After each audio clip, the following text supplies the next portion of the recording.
आज इस वीडियो में हम बात करेंगे, यदि कोई औरत नसबंदी कराती है तो नसबंदी कराने के बाद उसका जो ऑपरेशन होता है, जो घाव होता है ऑपरेशन का, ये कितने दिन के अंदर वे औरत ठीक हो जाती है। वे औरत अपना काम करना, खाना खाना, सोच वगैरह जाना, ये अपने आप कितने दिन के बाद कर लेती है।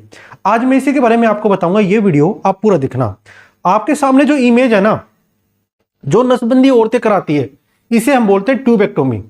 यानी जो फैलोपियन ट्यूब होती है, मान लो क्या होता है कि जो आपका यूट्रस होता है, मैं आपको यूट्रस दिखाना चाहता हूं।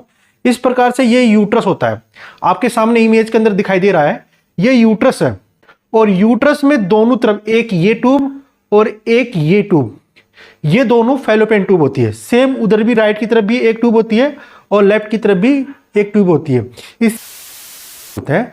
अब फैलोपियन ट्यूब के नीचे क्या होता है कि ओवरी होता है। अब ये ओवरी कहां से कनेक्ट होता है? ये होता है यूट्रस से। और उसके साथ यहां पर क्या होती है कि कुछ हाथनुमा स्ट्रक्चर होता है जो ओवरी को पकड़े होता है, और ये हमारा यूट्रस होता है। यूट्रस किसे बोलते हैं? ये हमें बोलते हैं बच्चादानी को। और जो यूट्रस होता है ना, इसका साइज कैसा होता है? जैसे आपने वनस्पति खाई है ना, उस प्रकार से यूट्रस का साइज होता है। तो यूट्रस के अंदर जो दीवारें होती हैं, जैसे ये दीवारें हैं, एक ये लेयर है, अंदर भी लेयर है, और अंदर की तरफ है ना जो यूट्रस, जो अंदर की तरफ यूट्रस होता है ना, एकदम खाली होता है। मैं आपको दिखाना चाहता हूं। इस प्रकार से यूट्रस होता है, आपको दिखाई दे रहा है। अंदर की तरफ क्या है कि यूट्रस एकदम खाली है। ये यूट्रस है, और ये नीचे वाला पार्ट है ना, ये वेजाइना हो गई, और ये हमारी फैलोपियन ट्यूब हो गई। एक फैलोपियन ट्यूब ये रही और एक फैलोपियन ट्यूब ये रही। और यूट्रस होता है ना जो इसके ऊपर, ये मसल्स होती है, ये मसल्स होती है, और अंदर की तरफ खोखला। मान लो कोई औरत नसबंदी कराना चाहती है, तो नसबंदी में क्या होता है कि जो लेयर होती है ना, जो फैलोपियन ट्यूब होती है, उसे डॉक्टर इस प्रकार से काट के बांध देता है। अब बांधने के बाद क्या होता है कि इस ऑपरेशन को ठीक होने के अंदर कुछ वीक का टाइम लगता है। यानी ये सर्जरी एक तो नॉर्मल सर्जरी होती है, और ये सर्जरी कब करानी चाहिए? जब किसी औरत की फैमिली कंप्लीट हो जाती है, यानी उसके 1 या 2 बच्चे हो गए हैं और वे चाहते हैं कि मैं आगे बच्चे नहीं करूं, तो उस कंडीशन में आप ये सर्जरी करा सकते हो।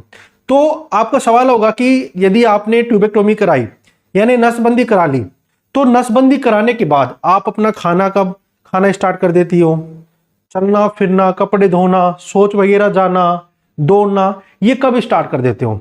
जैसे आपकी सर्जरी सुबह होती है, आपकी ट्यूबेक्टोमी सुबह होना स्टार्ट हो जाती है, यानी आपकी 9 बजे सर्जरी हुई, और ये 15-20 मिनट का ऑपरेशन होता है। इसमें क्या होता है? एब्डोमिनल कैविटी होती है, आपका जो पेट वाला पार्ट होता है, आपको यूट्रस यहाँ पर दिखाई दे रहा होगा, अंदर से कुछ लेप्रोस्कोपी डाली जाती है, और 1 सेंटीमीटर का घाव किया जाता है, छोटा सा 1 सेंटीमीटर का कट किया जाता है आपके एब्डोमिनल पर, और वहां से आपके यूट्रस तक, जो आपकी फैलोपियन ट्यूब होती है, वहां तक ये दूरबीन जाती है। उसके बाद ऑपरेशन करने के बाद वहां पर छोटा सा टाके लगा देते हैं, और उसके बाद आपको 1 दिन हॉस्पिटल में रखते हैं। 1 दिन हॉस्पिटल में रखने के बाद क्या होता है कि आपको एंटीबायोटिक देते हैं, क्योंकि घाव होता है ना, वहां पर इन्फेक्शन होने का भी खतरा होता है। यदि आप एंटीबायोटिक नहीं लोगे और वहां पर हाथ लगाओगे, या आप एयर के कॉन्टेक्ट में आते हो जब बाहर निकलते हो हॉस्पिटल के अंदर, और हॉस्पिटल के अंदर बैक्टीरिया सबसे ज्यादा होते हैं, तो उस कंडीशन में आपको एंटीबायोटिक दी जाती है। एंटीबायोटिक आपको 1-2 दिन दी जाती है, और घाव ठीक होना स्टार्ट हो जाता है। और उसके बाद आपको 1 या 2 वीक तक आपको बेड रेस्ट लेनी है, क्योंकि जो टाके लगते हैं यूट्रस के अंदर, जो आपकी फैलोपियन ट्यूब होती है, टाके लगते हैं। यहां पर इस प्रकार से टाके लगाए जाते हैं, इस प्रकार से, सेम इसी प्रकार से लगाए जाते हैं, तो ये खुलने का सबसे ज्यादा चांस होता है। और दूसरी कंडीशन, जो आपके पेट के ऊपर जो लेप्रोस्कोपी इस प्रकार से डाली जाती है अंदर यूट्रस तक, तो वहां पर घाव होता है। तो उस घाव को जुड़ने के लिए, यानी जो स्किन कटी हुई थी, एक तो बाहर की तरफ कटी होती है स्किन, यहां पर स्किन को काटते हैं डॉक्टर, उसके साथ मसल भी कटती है, और उसके साथ टिश्यू और फैट भी कटता है। तो उनको हील होने के लिए 1 या 2 वीक का टाइम चाहिए। यदि आप 2 वीक के पहले, यानी 1 वीक के अंदर ही आप अपना काम करना स्टार्ट कर देती हो, दौड़ना स्टार्ट कर देती हो, या बाहर जाने स्टार्ट कर देती हो, कपड़े धोना स्टार्ट कर देती हो, तो उस कंडीशन में जो आपकी सर्जरी थी वहां पर घाव हो सकता है, आपको वहां पर इन्फेक्शन हो सकता है। तो आपको मिनिमम 2 वीक तक तो आपको बेड रेस्ट लेनी है। आप 1 या 4 या 5 दिन के बाद आप अपना शौच वगैरह तो आराम से जा सकती हो। यानी आप एक तो उसके साथ आप अपने कपड़े नहीं धो सकती हो और आप नीचे नहीं बैठ सकती हो। जिस प्रकार से शौच वगैरह जाते हैं तो वैसे बैठते हैं, वैसे आपको नहीं बैठना है। यदि आप लैट्रिन करते हो तो उस कंडीशन में आपको जो सीट आती है बैठने की, उसका ही यूज करना। अब आपको क्या क्या खाना है। यदि कोई औरत ट्यूबेक्टोमी कराती है, नसबंदी कराती है, तो सबसे पहले उसको आपको सिट्रिक फूड देना है, यानी खट्टे फ्रूट देना है।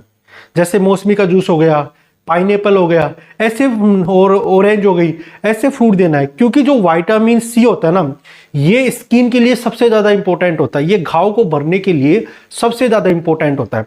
तो इस वजह से आपको हर रोज आपको विटामिन सी के कैप्सूल लेने हैं। यदि इसकी टैबलेट आती है, इसे भी लेना है। यदि ये आप नहीं ले सकते, टैबलेट नहीं ले सकते, तो आप जूस भी पी सकते हो। और जूस पीने सबसे अच्छा तरीका है कि जब आप खाना खा लेते हो, खाना खाने के 15-20 मिनट के बाद आपको ये जूस पीना है। क्योंकि खाने के अंदर जो न्यूट्रिशन, जो आयरन थे, ये जाते हैं, और उसके बाद में आप जूस पीते हो तो क्या विटामिन सी होता है ना, ये आयरन को अपनी तरफ खींचता है, और बॉडी के अंदर जो आयरन की कमी होती है वे भी दूर होती है। और विटामिन सी होता है ना, ये वाटर सोल्यूबल होता है। जितना आपकी बॉडी को विटामिन सी चाहिए, आपकी बॉडी ले लेती है और बाद में मल मूत्र के द्वारा उस विटामिन सी को बाहर निकाल देती है। तो विटामिन सी सबसे ज्यादा होता है हमारी बॉडी के लिए इंपॉर्टेंट। और आपको 1 या 2 वीक तक आपको बेड रेस्ट लेना है इस ऑपरेशन कराने के बाद। यदि ये वीडियो आपको अच्छा लगा, वीडियो को लाइक कर देना, मेरे चैनल को सब्सक्राइब कर देना। वीडियो देखने के लिए थैंक यू सो मच।